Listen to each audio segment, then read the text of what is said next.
আসসালামু আলাইকুম। আমি আপনাদের শাহনাজ আপু। আজকে চলে আসলাম আরেকটি নতুন ব্লগ নিয়ে। আমি আমার মেজ ননদের বাসায় ছিলাম রাত্রে। তো আজকে ননদের বাসায় দ্বিতীয় দিন। আমার উঠতে একটু দেরি হয়ে গেছে।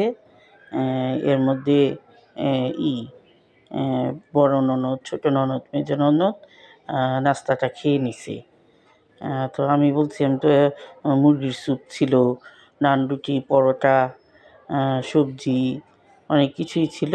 তা আমি বলছি না, আমি কিছু খাবো না, আমি শুধু একটু নান রুটি দিয়ে চা খাবো। তো আমি নান রুটি চাটা খেয়ে নিছি। তারপরে এই দুপুরের রান্নার আয়োজন চলতেছে। রান্না করবে আমার মেজর ননদ। তো আমরা ননদ ভাবিরা মিলে এই আলুগুলো ছোট ছোট আলু বিরিয়ানিতে দেওয়া হবে, গরুর বিরিয়ানি রান্না হবে। আলুগুলো আমরা হাতে হাতে ছিলে ফেললাম। তারপরে এই আমার ননদ এই যে মাংসটা, বিরিয়ানির মাংসটা বসায় দিছে যে আদা রসুন দিল। এখন এখানে এই যে মাংস ধুয়ে নিছে, মশলা টশলা সব কিছু দিয়ে মাংসটা কষাবে। বিরিয়ানিটা, মাংসগুলো খুব ভালো কেনা হয়েছে, একদম হাড় চিকনা ওই রকম ছিল না, ভালোই ছিল। এখানে এই যে আলুগুলো ছিল হয়েছে, পানিতে ভিজিয়ে রাখছে। এখন গরুর মাংসতে এই বিরিয়ানির মশলা দিতেছে। বিরিয়ানি মশলা তো দিছে ঘরের তৈরি, আবার রাঁধুনির বিরিয়ানির মশলাটা একটু দিলে হয় কি টেস্টটা একটু বেড়ে যায়, কারণ রাঁধুনির মশলাগুলো খুব ভালো, সবগুলো মশলাই। তারপর মাংসে টক দই দিয়ে কাঁচামরিচ দিয়ে নাড়াচাড়া করে দিল, লবণ টবণ আন্দাজ মতো দিছে। আর এখানে আবার আলু, ছিমি এগুলা তেলের মধ্যে ভালো করে মানে ভেজে নিতেছে। এখানে এক চুলায় মাংস হইতেছে, আরেক চুলায় ওইটা ভাইজা তারপরে বিরিয়ানির পাতিলটা বসায় দিছে। এই যে বিরিয়ানি পরিমাণ মতো তেল, পেঁয়াজ দিয়ে আদা রসুন দিয়ে দিতেছে। আর আমার মেজ ননদের হাতের রান্নার কথা যতই বলবো ততই কম, মানে খুবই সুস্বাদু, মজাদার খাবার। এই যে এখন মাওয়া দিয়ে দিতেছে, শাহি জিরা দিয়েছে, মাওয়া, দারচিনি, এলাচি, যা যা, মানে এত টেস্ট হয়েছে বিরিয়ানিটা যে বলার মতো না। এই যে কিশমিশ দিয়ে দিতেছে, পরিমাণ মতো সব কিছুই দিতেছে।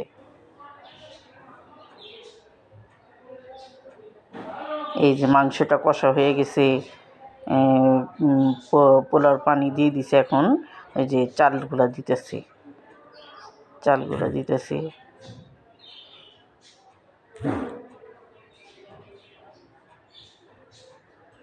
মজাদার খাবার, লবণ দিয়ে দিতেছে, সেই মজা।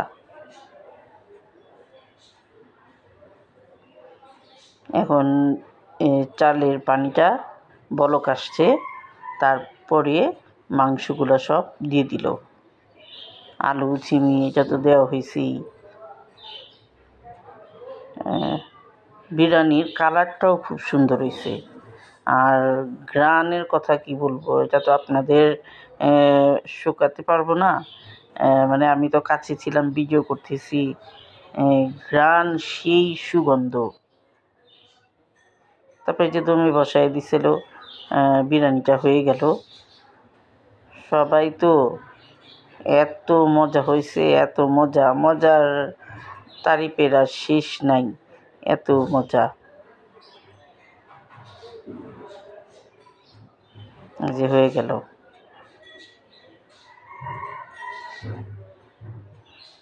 এখন তনুকা ও ভার্সিটিতে যাবে, এটার জন্য তাড়াতাড়ি সকালে নাস্তাও খায়নি। নীলিমা, তনুকা ওরা কেউ নাস্তায় খায়নি, তো ওদের আর কি খাবারটা আগেই বেড়ে দিয়ে দিল। এখানে আমার ছোট ননদ সালাদ কাটতেছে। এই ভিডিওটা কিন্তু আমার মেয়ে করছে, করে দিছে। এখন এই যে ধনা পাতা, পুদিনা পাতা, কাঁচামরিচ ব্লেন্ডারে পিষায়া সালাদটা তৈরি করবে রায়তার মতো করে।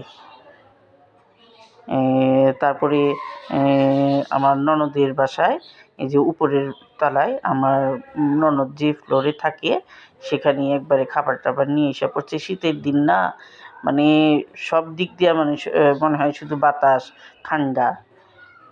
তো আমরা সবাই এক এক করে মানে বিরিয়ানি তো হাতে হাতে নিয়ে খেয়ে নিছি সবাই একসাথে।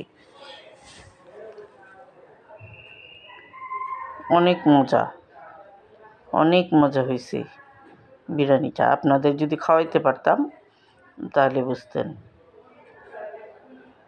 আমি সবাইকে বিড়ি বিড়ি দিচ্ছি যে সবাই খাও। আমি নিজেও খেলাম। তারপরে মাঝে করে আমরা ঘুমিয়ে পড়ছিলাম। তো এই যে সন্ধ্যার সময় নাস্তা, আমরা টিভিতে মুভি দেখতেছি, একটার পর একটা মুভি দেখি আর এই যে চা নাস্তা খুব চলতেছে। একটু আমার ননদের একমাত্র ছেলে রাজ, ওকেও নিলাম। এখন চাটা খাওয়ার পরে আমার মেজো ননদ আবার হাতপুলি পিঠা বানাবে। তো ওইটাও একটু ক্যাপচার করার জন্য আমি নিচে নেমে গেলাম। তো যেয়ে দেখি আপা চালতেছে। এই যে চালটা সিদ্ধ করে নিল, সিদ্ধ করে কাইটা তৈরি করতেছে, মানে পিঠার গোলাটা তৈরি করলো। এটা হলো যে পিঠার ভিতরে হাত করে দিয়ে পিঠার ভিতরে যে দিবে ওই নারিকেলের পুরটা, ওইটা রেডি করে নিল। তারপরে এই যে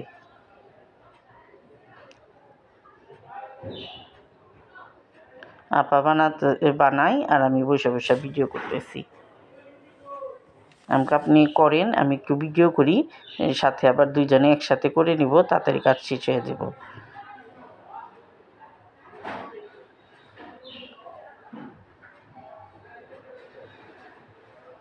পারফেক্ট সাইজ হয়েছিল পিঠার। এই যে আপা পিঠা বানাইতেছে, আমি আবার একটু ভিডিও করে নিলাম। পিঠাগুলার মিষ্টিও একদম পারফেক্ট হয়েছে, খুবই মজা।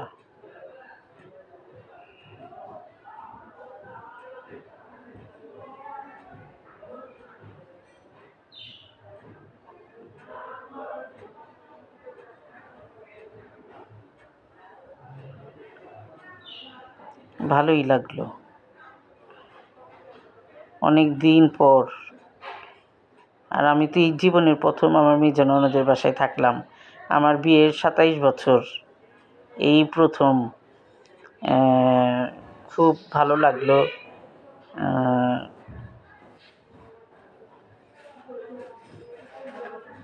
এখন মেয়ের তো ভার্সিটি বন্ধ, এটার জন্যই থাকা হইতেছে, আর তা না হলে তো থাকা হতো না। এই যে আপা পিঠা বানিয়ে রাখলো, একে একে সবগুলোই পিঠা বানাবে। আমি যতটুকু পারছি আপারে হেল্প করছি বানাতে। তারপরে এই যে এখন সিদ্ধ বসায় দিছে, পিঠাটা হয়ে যাবে। সূক্ষ্ম কাজ, আমার মেজো ননদের কাজ খুবই সূক্ষ্ম, খুবই সুন্দর, পরিপাটি। এই যে পিঠাটা হয়ে গেল।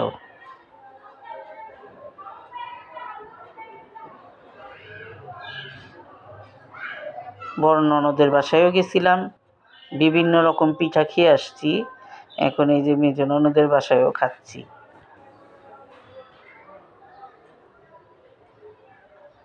খুবই মজা, খুবই মজা।